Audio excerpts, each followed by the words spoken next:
E galera, o último pay-per-view da IW de 2025 já entrou oficialmente para a história da luta livre, e a empresa desembarcou em Chicago, Illinois, no dia 27 de dezembro para realizar o World's End de 2025.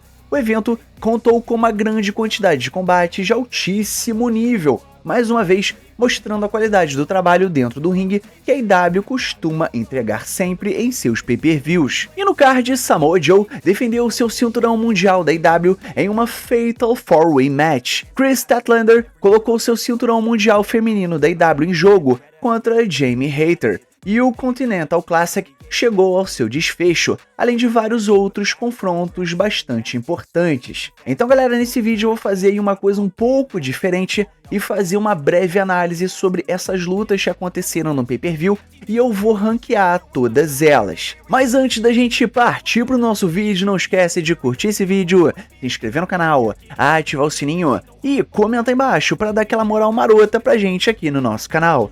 Então, sem mais delongas e sem mais papo furado, partiu pro vídeo. E a primeira luta do nosso ranking é uma luta de duplas entre os campeões FTR, que vão defender os seus cinturões contra o Bang Bang Gang. E assim, gente, a luta ela começou bastante divertida, com muita pancadaria no meio da plateia e subindo ali pela rampa de entrada. Também tivemos aí bons spots envolvendo cadeiras, latas de lixo e mesas. Ainda assim, o confronto ficou um pouco abaixo do nível da luta de duplas que eles fizeram algumas semanas antes, especialmente por conta de alguns momentos meio travados, com uma queda muito estranha de Stokely Hathaway em cima da mesa. Houve também uma boa continuidade em relação ao encontro anterior que eles tiveram, com a FTR focando os ataques na perna de Juice Robinson. O público curtiu bastante a luta, inclusive eu, mas nos minutos finais a ação acabou perdendo bastante o ritmo, a intensidade e a organização,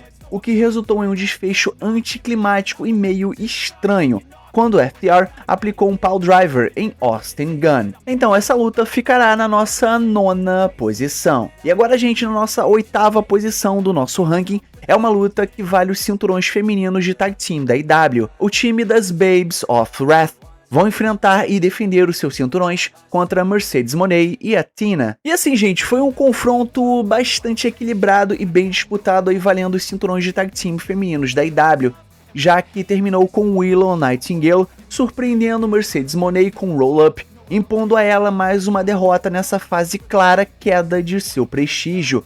Apesar de alguns momentos um pouco desajustados ao longo da luta, no geral foi um combate bastante divertido, com destaque especial para Tina, que impressionou bastante o público, mostrando muita força e atletismo. E durante toda a luta ficou evidente a falta de entrosamento e comunicação entre Mercedes Moné e a Tina, enquanto a dupla mais entrosada, as Babes of Wrath, trabalharam em perfeita sintonia para defender os seus cinturões, derrotando a Tina e Mercedes Moné pela segunda vez. E agora, gente, na nossa 7ª posição, nós vamos ter aí o final do Continental Classic, uma luta entre Kazuchika Okada e Jon Moxley. Então galera, vamos lá, em um resultado aí surpreendente, o Jon Moxley superou todas as adversidades, incluindo uma perna lesionada e meses de dificuldades dentro da empresa, para poder reagir e virar o jogo derrotando Kazuchika Okada, conquistando o Continental Classic e, consequentemente, o Continental Championship. A luta ela foi propositalmente mais lenta e estratégica, com Okada focando seus ataques na perna debilitada de Jon Moxley.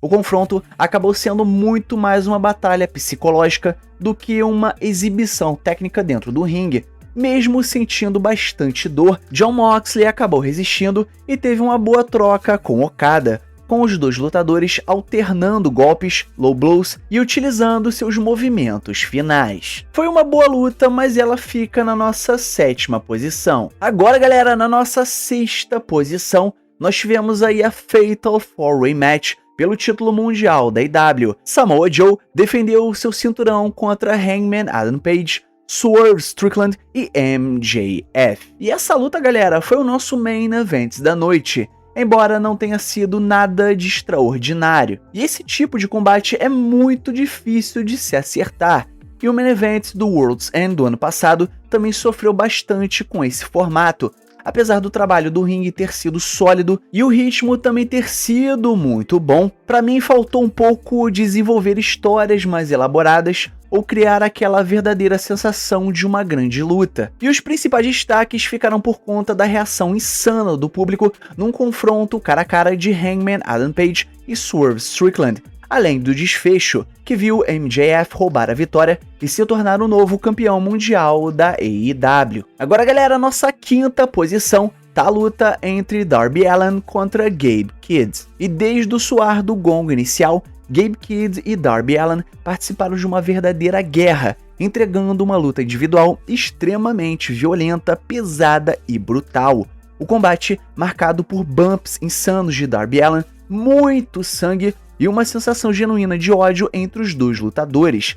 E é verdade que em alguns momentos a luta careceu um pouco de estrutura e psicologia, especialmente no nível absurdo de castigo que ambos estavam sofrendo. Além disso, como essa rivalidade praticamente não vinha sendo trabalhada nos programas da AEW nas últimas semanas, toda essa violência acabou soando um pouco exagerada. Ainda assim, não há como negar que Darby Allin e Gabe Kidd tiveram uma atuação muito forte.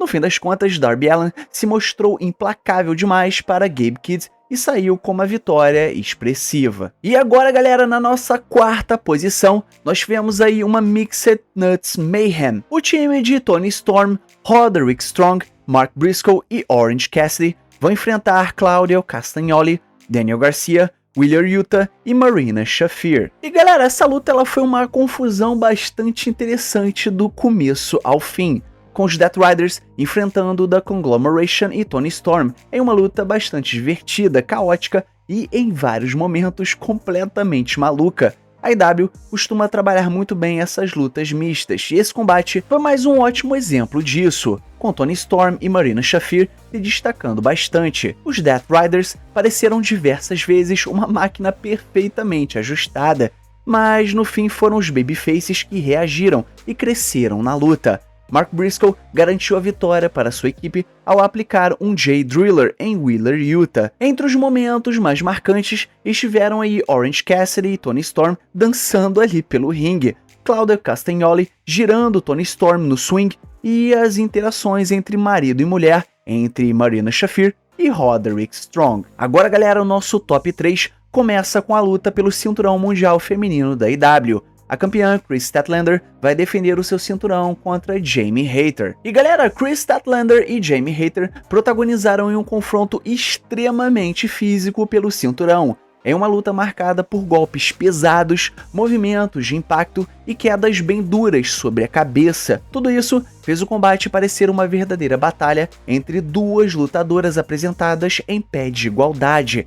O público foi entrando cada vez mais no clima conforme a intensidade e a brutalidade aumentavam, culminando em ótimas sequências finais e na troca de golpes decisivos entre as duas. No desfecho, Kris Statlander conseguiu conectar o controverso Piledriver, garantindo a vitória e mantendo o seu cinturão. E agora, galera, na nossa segunda posição, nós tivemos aí a semifinal do Continental Classic, entre Kazuchika Okada e Konosuke Takeshita. E meus amigos, o pay-per-view começou pegando fogo, trazendo um confronto eletrizante logo na abertura do show, com os rivais da Don Callis Family, Konosuke Takeshita e Kazuchika Okada, se enfrentando em uma luta de tirar o fôlego. E é verdade que em alguns momentos o combate teve um ritmo mais cadenciado e até um pouco lento, mas quando a ação engrenava, as sequências eram simplesmente impecáveis, misturando um nível altíssimo de técnica no ringue com muita intensidade.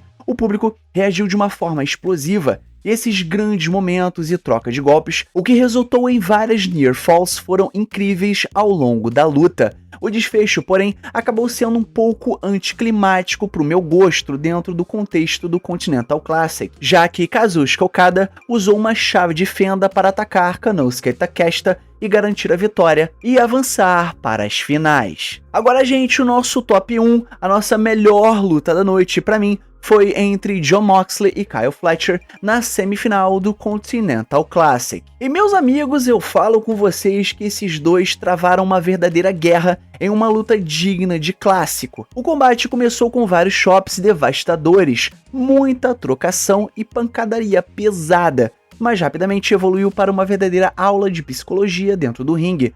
Kyle Fletcher passou a focar intensamente na perna de Jon Moxley, após prendê-la nos degraus de aço, o que resultou em um excelente trabalho de selling, fazendo com que Jon Moxley parecesse um grande azarão da luta, e em meio a um babyface turn extremamente natural que vinha sendo construído há semanas. Ao lutar contra a dor, em vez de desistir, sobreviver por pouco a golpes gigantescos e demonstrar uma entrega absurda, resistência e intensidade, Moxley conquistou completamente o público, que ficou em êxtase e passou a empurrá-lo rumo à vitória. No final, ele finalizou Kyle Fletcher a aplicar um sleeper hold, garantindo um triunfo muito, mas muito marcante. Mas agora, galera, eu quero saber de vocês. Quais foram as lutas favoritas de vocês dentro desse pay-per-view? Não esquece de deixar as suas opiniões aqui embaixo nos comentários. Então galera, também não esquece de curtir esse vídeo, se inscrever no canal, ativar o sininho e comenta aí embaixo tudo isso que eu passei pra vocês, beleza? E o mais importante, é claro, somos Pro Wrestling. Valeu e fui!